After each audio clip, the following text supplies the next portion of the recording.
Assalamualaikum warahmatullahi wabarakatuh. Ketemu lagi di Pinang Rati Farm, peternakan yang memelihara ayam kampung KUB secara organik dan mandiri. Jangan lupa like dan subscribe ya. Assalamualaikum warahmatullahi wabarakatuh. Dulu-dulu peternak, rekan-rekan peternak, kawan-kawan peternak, makasih banget masih bisa gabung dengan YouTube kami dari Pinang Rati Farm. Pinang Rati Farm merupakan salah satu peternakan yang memelihara ayam KUB secara organik dan mandiri. Nah, hari ini saya akan review atau sharing tentang pakan ya. Nah, pakan, salah satu pakan yang kita gunakan, yang pasti kita gunakan di peternak ayam kampung KUB ini adalah pakan untuk pembesaran atau lebih dikenal dengan pakan pedaging gitu ya. Nah, di depan saya ini ada 3 jenis ya. Ada yang ini, pakan pedaging yang ini satu, ini merupakan pakan racikan yang menggunakan konsentrat ya, konsentrat pedaging, kemudian dedak atau dedak bekatul ya, dan yang satu lagi jagung giling. Jadi ada tiga item atau 3 barang, yaitu konsentrat, dedak, dan jagung giling. Kemudian kita tambahin beberapa vitamin dan suplemen. Setelah itu kita fermentasi. Ini hanya seperti ini, itu ya. Kemudian yang kedua, ini kita juga punya pakan yang racikan sendiri juga. Ini yang berbasiskan atau menggunakan azolla gitu ya. Nah, komposisinya mungkin ada di YouTube saya sebelumnya. Ini silahkan kalau mau cek detailnya. Tapi secara umum ini adalah komposisinya ada azolla, kemudian ada dedak, kemudian ada singkong ini ya, singkong yang udah direbus ini masih ada di sini, singkong rebus. Ini singkong rebus ini tujuannya untuk meningkatkan berat badan karena karbohidrat. Kemudian ada jagung giling juga. Nah, komposisinya silakan dilihat YouTube tentang pakan pedaging ya, yang racikan pedaging. Ini juga sudah difermentasi. Nah, ini fermentasinya baru kemarin sore nggak salah ya, baru 1 hari. Ini sudah baunya harum sekali. Ini merupakan pakan racikan sendiri. Nah, yang satu lagi ini adalah pakan yang kita juga gunakan juga, ini pur pedaging pabrikan gitu ya, untuk pembesaran. Nah, ini full pabrikan dari pur. Saya mereknya lupa gitu karena ada beberapa yang kita pakai. Kalau nggak salah ini BR76 gitu ya. Nah, ini kita fermentasi, sudah kita fermentasi juga. Jadi semuanya kita di sini, semua pakannya baik pur pabrikan maupun yang pakai konsentrat maupun pakai azolla kita fermentasi. Nah, saya akan cerita tentang penggunaan ketiga pakan ini di Pinang Rati Farm, karena ada beberapa yang menanyakan mana yang lebih baik gitu. Nah, terus terang saya kurang mengetahui ya, kita bukan ahli gizi, tapi saya berdasarkan manfaat atau hasilnya di ayam gitu. Yang pertama mungkin saya review, kalau pur pabrikan ini hasilnya cukup bagus ya, sangat cepat pertumbuhannya. Ini karena mungkin sudah didesain secara khusus memang untuk pertumbuhan ya, supaya cepat. Kalau pengalaman saya di ayam KUB ini, kita untuk ngejar bobot 1 kilo itu sudah ada, terutama yang jantan itu hanya butuh 60 hari gitu, 60 lebih sedikit gitu ya. Jadi kalau 70 hari itu udah semua, termasuk yang betina, sudah masuk di 1 kilo ke atas gitu. Yang jantan sudah 1,5 kilo, 1,2 gitu. Ini sangat bagus. Nah, jadi kalau kita tujuannya mengejar waktu, mengejar bobot, ini kita gunakan yang pur dari pabrikan ini. Kemudian, nah ini salah satu yang menjadi kendala kalau kita menggunakan pur pabrikan. Tentu teman-teman sudah tahu harga ya.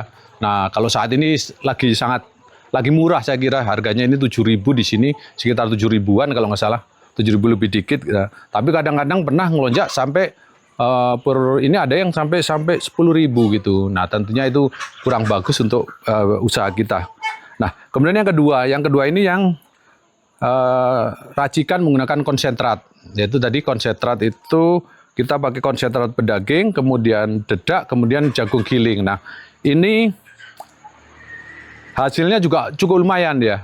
Di bawahnya pur pabrikan dikit gitu, karena kandungannya juga udah ada konsentrat, ada tentunya karbohidrat, protein, vitaminnya juga cukup lengkap gitu ya. Terus kita kasih suplemen, nah hasilnya juga cukup bagus gitu ya. Di bawahnya dikit lah dibanding pur pabrikan. Nah, dari sisi harga ini kalau saya hitung rata-rata dengan kondisi sekarang ya, itu sekitar 6.000 ya, 6.000 per kilo kita hasilkan ya, dengan konsentratnya yang masih 12.000, kemudian jagungnya 6.000, bekatulnya 4.000. Nah, ini tentunya masih 6.000, tentunya juga masih cukup mahal, tapi hasilnya juga lumayan bagus gitu. Nah, saya dulu banyak pakai ini. Nah, kemudian terakhir setelah saya dapat nyontoh ya dari YouTube-nya Pak Bayu kalau nggak salah, bukan Pak salah ya, memang Pak Bayu.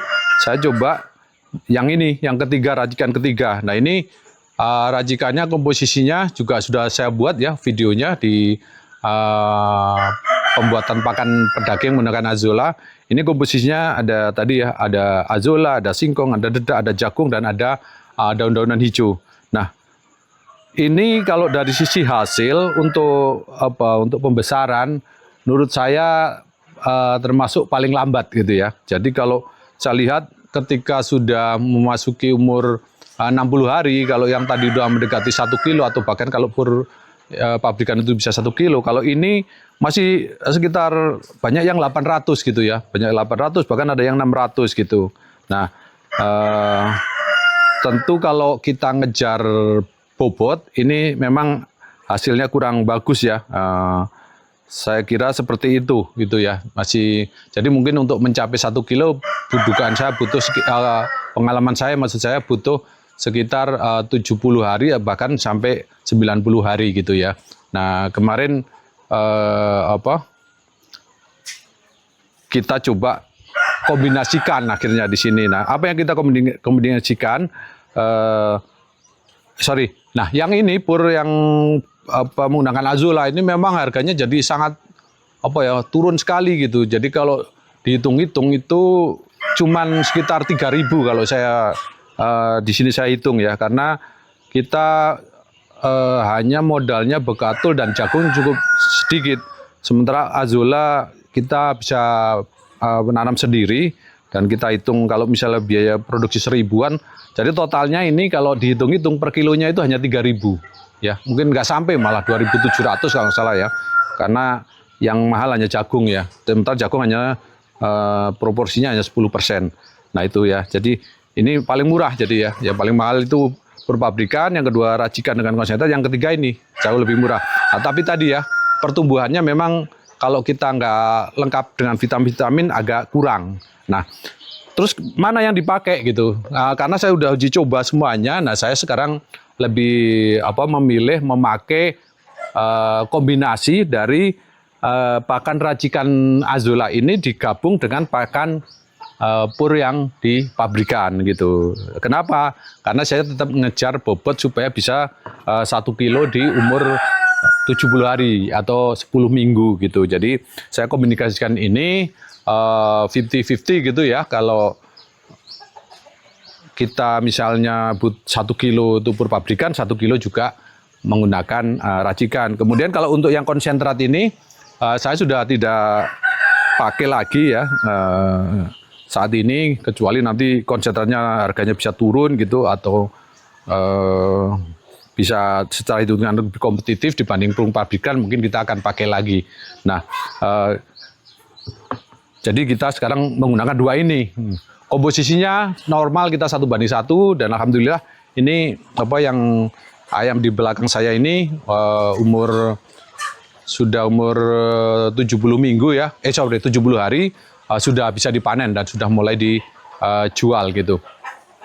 Itu ya, jadi kalau ditanya mana yang kita pakai, sekarang kita pakai 2 ini, kita kombinasi. Nah, untuk teman-teman juga kalau misalnya punya pengalaman nanti di saat ini, kayak kita kemarin ada 1 batch atau 1 angkatan ya, satu DOC satu box itu kita sempat terlalu lambat pertumbuhannya karena ternyata kita temukan di sana lampu penerangannya itu kurang gitu ya. Hanya lampu panasnya cukup, tapi lampu penerangannya kecil, ya kecil redup gitu. Sehingga ayamnya itu saya lihat itu tidur melulu gitu ya, sering tidur. Jadi makan dikit udah tidur lagi, makan dikit tidur. Jadi kurang makannya. Maka waktu kita lihat umur 1 bulan kok terlalu pertumbuhannya sangat pelan gitu. Nah, oleh karena itu kita coba kejar lagi pakai murni pur dulu gitu. Murni pur ketika umur 1 bulan. Jadi kita walaupun udah 1 bulan kita belum menggunakan kombinasi racikan antara pakan pakan pabrikan dengan racikan sendiri. Seperti itu ya. Jadi kita harus fleksibel lihat kondisi gitu. Kalau kita lagi kondisi mau ngejar kurang bobotnya, kita pakai pur lagi gitu. Tapi kalau normal-normal ya kita kombinasi karena harganya jadi turun jauh banget ya. Kalau dihitung-hitung itu mungkin sekitar 4.000, 4.500 lah ya. Kalau dihitung ini 7.000, ini bisa mungkin 3.000, itu maksimal 5.000. Artinya sebetulnya di bawah 5.000. Karena kalau kita semua kayak saya ini singkong juga ada gitu sendiri, azula juga pelihara sendiri. Walaupun memang jumlahnya juga kita mulai kewalahan gitu dengan kapasitas kita yang sekitar 1.200 ekor, ngejar 1.200 ekor pedaging pembesaran gitu. Nah, makanya kita ya ya kombinasikan aja lah intinya itu ya. Jadi kita tidak boleh terlalu kaku pakai yang mana, yang penting mana yang harganya masuk lebih murah tapi bobotnya juga terkejar. Jangan sampai kita bersikeras pakai racikan aja, bobotnya nggak masuk terus dilanjutin ya, nanti kasihan ayamnya kurang gizi dan vitamin. Kita kejar lagi pakai pur gitu. Nah, kalau sudah kondisinya bagus, kembalikan lagi, kombinasi lagi gitu. Ini juga tujuannya untuk supaya kalau kombinasi ini supaya ayam itu terbiasa. Kalau memang nanti pur lagi mahal sekali, purnya dikurangi dia juga masih mau. Dan sebaliknya kalau misalnya kita bahan-bahan seperti azolla susah didapat, kita menggunakan pur saja juga mereka transisinya karena sudah biasa bau pur pabrikan, bau azolla nggak akan ngambek gitu ya. Tapi kalau kita misal full racikan aja gitu, kita kasih pur, adaptasi lagi, dia mungkin 1 hari 2 hari akan susah makan. Dan sebaliknya kalau kita pur aja ketika dikasih azolla juga mereka juga adaptasi lagi, bisa 1 hari 3 hari itu nggak mau makan gitu atau makannya dikit, jadinya itu ngedrop kadang bahkan bobotnya. Nah itu ya saya kira jadi poinnya ya pintar-pintarlah memilih pakan sesuaikan dengan kebutuhan gitu. Jadi tidak berpatokan pada satu saja, yang dipilih ini saja, karena kalau terkendala dengan salah satu nanti kita kebingungan dan bisa gagal kita membesarkan ayam-ayam kita miliki. Itu aja dari saya. Terima kasih. Assalamualaikum warahmatullahi wabarakatuh.